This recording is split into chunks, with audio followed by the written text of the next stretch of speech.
today I wanted to do a little comparison, review, demo, all that stuff mixed into one.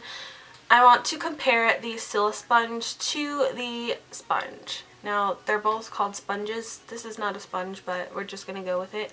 So this is a silicone sponge that is used to apply concealer, foundation, all that stuff. You just pack it on there. And then this is just a sponge that we're all very familiar with.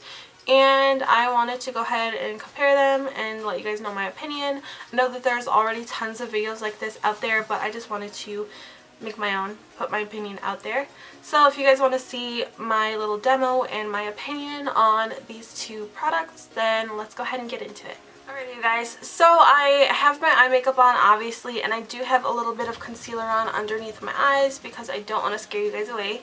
So I have the Silisponge and my Real Techniques sponge, and I'm going to apply my foundation on one half of my face with the Silisponge and the other half with the sponge, and we're going to see which one I think works better. I know that there's tons of videos like this already, but I just wanted to try it for myself. Let's go ahead and get started. I'm going to start by clipping my hair out of my face.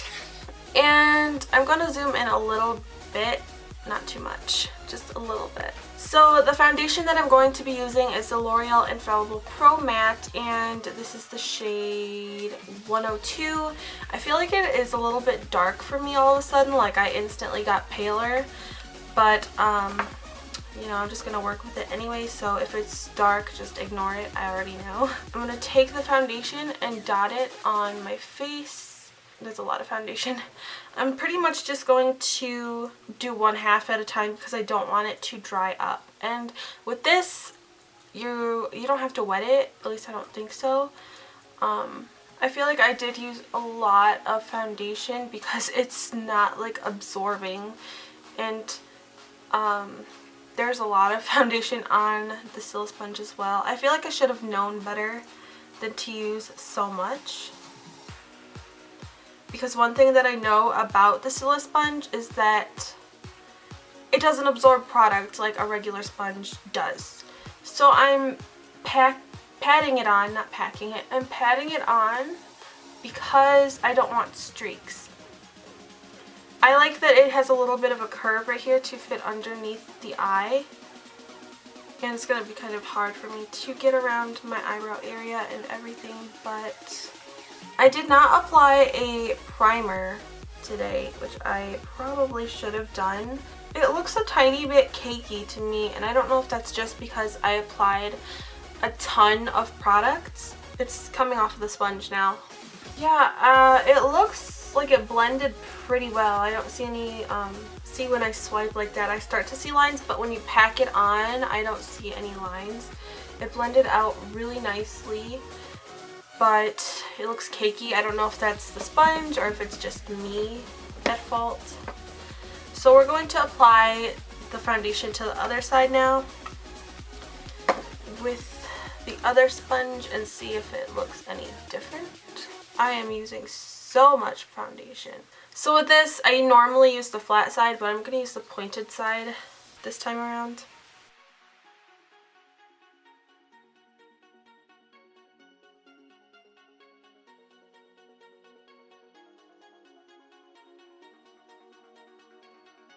Again, I like that it has a little corner to get in the eye area, and it's really easy to get into the crease of the nose as well. The Silisponge was not. So with both of them, I don't really see any creasing. Obviously, I'm not going to get creasing with a sponge like this. It did absorb the foundation a little bit quicker. I didn't have all this excess product that I was trying to like disperse everywhere. Actually, both sides look pretty much the same.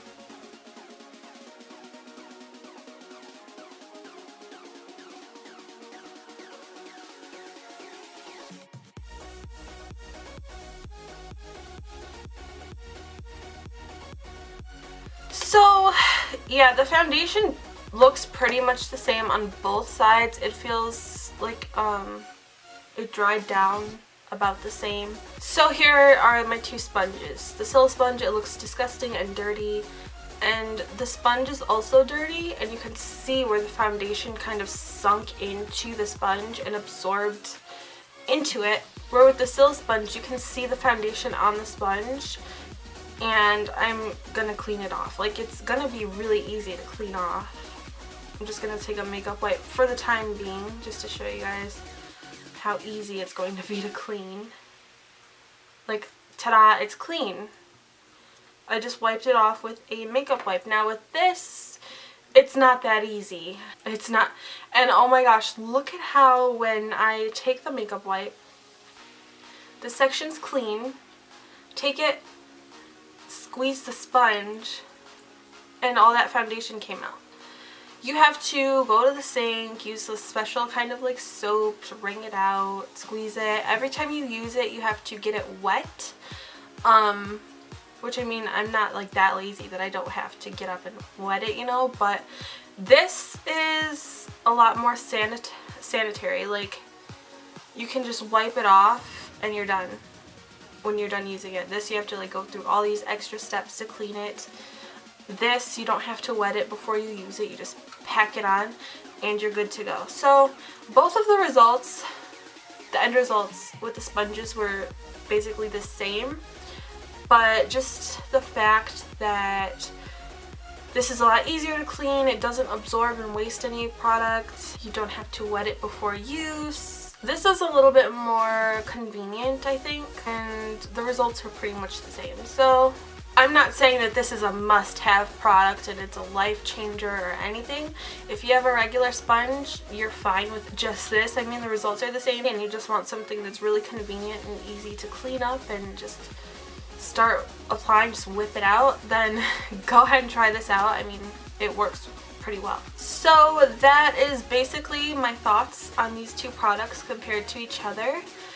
And I hope that you guys found this video helpful. Like I said, I know that there's plenty of videos just like this one out there, but I just wanted to make my own, just throw my opinion out there. So yeah, thank you guys so much for checking out this video. Go ahead and subscribe to my channel if you have not already, and I will be seeing you guys in my next video very soon. Bye guys.